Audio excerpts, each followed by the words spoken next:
सुप्रभात। आज हम लोग लखनवी अंदाज जो प्रसंग है उसका बचा हुआ अंश पढ़ेंगे।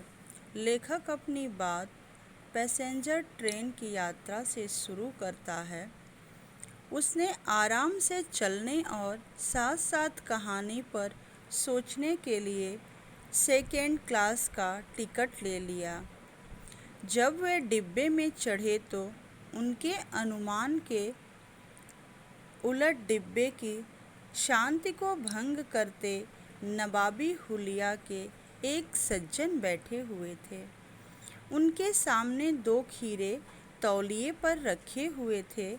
लेखक बताते हैं कि उन्हें देखकर उसने तरह तरह के अनुमान लगाए।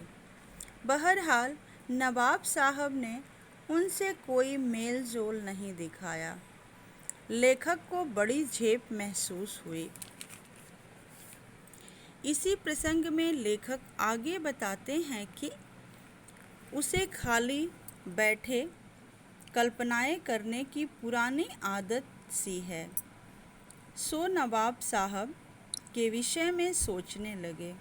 सेकेंड क्लास का टिकट और नवाब साहब, खीरे और नवाब साहब। लेखक ने सोचा कि टिकट और खीरे दोनों ही इनकी नवाबी शान के खिलाफ हैं। क्या इसलिए हमें देखकर इन्हें संकोच हो रहा है? नवाब साहब खिड़की से बाहर की ओर देख रहे थे और लेखक की निगाहें नवाब साहब पर जमी हुई थी। नवाब साहब ने लेखक से खीरे का शौक फरमाने की बात की।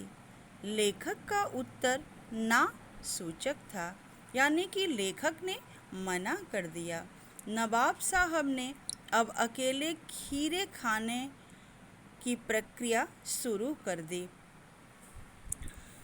लेखक इस अंश में उस प्रसंग की चर्चा करते हैं जब नवाब साहब अकेले ही खीरे खाने की तैयारियों में जुट गए थे। लेखक लखनऊ के खीरा बेचने वालों की चर्चा करते हुए बताते हैं कि नवाब साहब ने कटे खीरे की फाकों पर जीरे, नमक और पिसी मिर्च छिड़क ली थी।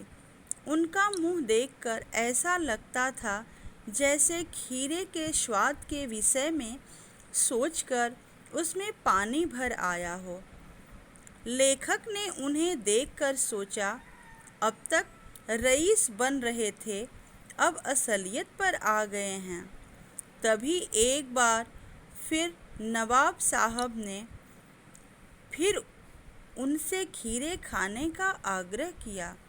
इच्छा के बावजूद लेखक ने इनकार इसलिए किया कि पहली बार पूछने पर भी वह ना कह चुका था।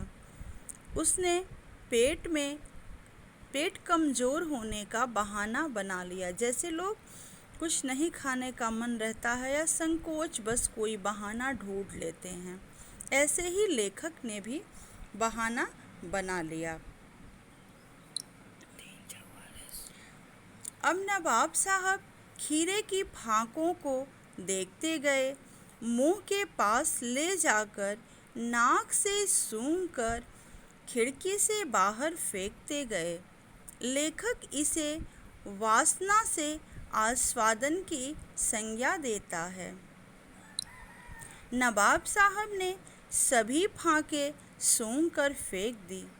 हाथ पोंछकर गुलाबी आंखों से लेखक की ओर देखते हुए थक कर लेट गए।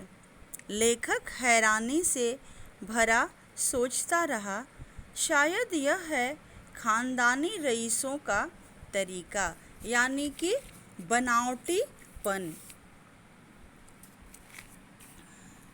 लेखक अंत में यह प्रश्न उठाता है कि क्या इस नफासत से उदर की तृप्ति हो सकती है?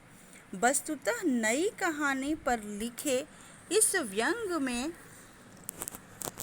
इस निष्कर्ष पर पहुंचता है कि जैसे खीरे की सुगंध और स्वाद की कल्पना से डकार आ सकती है, वैसे ही बिना कथ्य के लेखक की इच्छा मात्र से कहानी क्यों नहीं बन सकती है।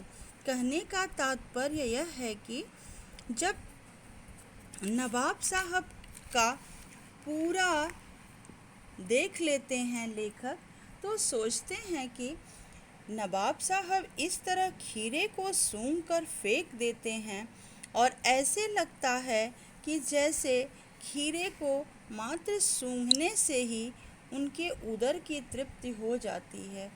तो वहीं लेखक सोचते हैं कि अगर सूंघने मात्र से उदर की तृप्ति हो सकती है, तो बिना कथ्य और पात्र के कहानी क्यों नहीं लिखी जा सकती है।